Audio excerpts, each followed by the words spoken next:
उस महिला ने यह परखने के लिए कि उसका नया नवेला पति सच में अपाहिज है या नहीं, जानबूझकर बाथटब में सोने का नाटक किया। जैसे ही अमीर आदमी ने अपनी पत्नी को नहाते नहाते सोया हुआ देखा, वह अपनी व्हील चेयर से उठ खड़ा हुआ और उसे गोद में उठाकर बेडरूम ले जाने लगा। तभी महिला तुरंत जाग गई और अपने पति को कसकर गले लगा लिया। लेकिन पकड़े जाने पर भी उस अमीर आदमी को बिल्कुल शर्म नहीं आई, क्योंकि उसे लगता था कि बचपन में तेज बुखार की वजह से उसकी पत्नी का दिमाग खराब हो गया था और वह कुछ भी समझ नहीं सकती।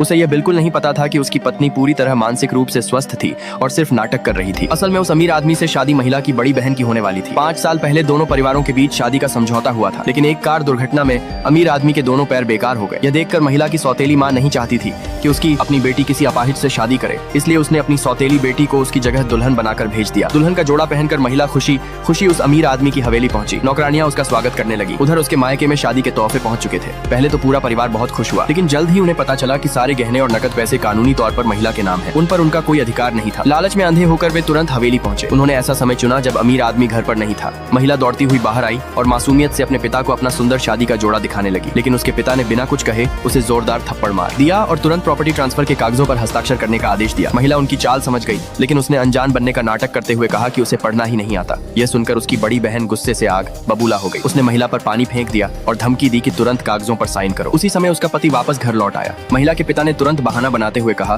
कि वह सिर्फ अपनी बेटी को समझा रहे थे। तभी महिला ने प्रॉपर्टी ट्रांसफर वाले कागज अपने पति के सामने कर दिए। कागज देखते ही अमीर आदमी का गुस्सा 7वें आसमान पर पहुंच गया। उसने अपने सहायक को आदेश दिया कि शादी में दिए गए सारे तोहफे वापस ले आए और उन्हें उसकी पत्नी के पास सुरक्षित रखे। साथ ही उसने महिला के परिवार को हमेशा के लिए हवेली से बाहर निकाल दिया और दोबारा कभी वहां कदम न रखने की चेतावनी दी। उनके जाने के बाद उसने नौकरों से कहा कि महिला को ऊपर ले जाकर नहला दें और उसके कपड़े बदलवा दें। रात होने पर उसने साफ कह दिया कि उसकी पत्नी बिस्तर पर नहीं बल्कि सोफे पर सोएगी। महिला उसके पास आकर जिद करने लगी कि वह उसी के साथ सोना चाहती है, लेकिन उसने मना कर दिया। जब वह सो गया तो महिला चुपके से उसके ऊपर चढ़ गई। अपने ऊपर किसी का भार महसूस होते ही उसने आंखें खोली और पूछा कि वह क्या कर रही है। जैसे ही उसने देखा कि महिला उसे चूमने की कोशिश कर रही है, उसने उसे तुरंत बिस्तर से नीचे धक्का दे दिया। वह गुस्सा होने ही वाला था कि तभी उसके दादाजी का फोन आ गया। दादाजी ने उसे तुरंत पिछवाड़े के बगीचे में आने को कहा। वहाँ पहुँचते ही उसने अपनी पूर्व मंगेतर को खड़ा देखा। वह बोली, अगर मेरे पिता ने हमें अलग न किया होता तो आज तुम्हारी पत्नी मैं होती। लेकिन उस आदमी ने उसकी बातों पर कोई ध्यान नहीं दिया। उनकी सगाई सिर्फ परिवारों की मर्जी से हुई थी, उनके बीच कभी प्यार नहीं था। उसे बिल्कुल अंदाजा नहीं था कि उसकी पूर्व मंगेतर बाद में चुपके से उसकी पत्नी से मिलने जाएगी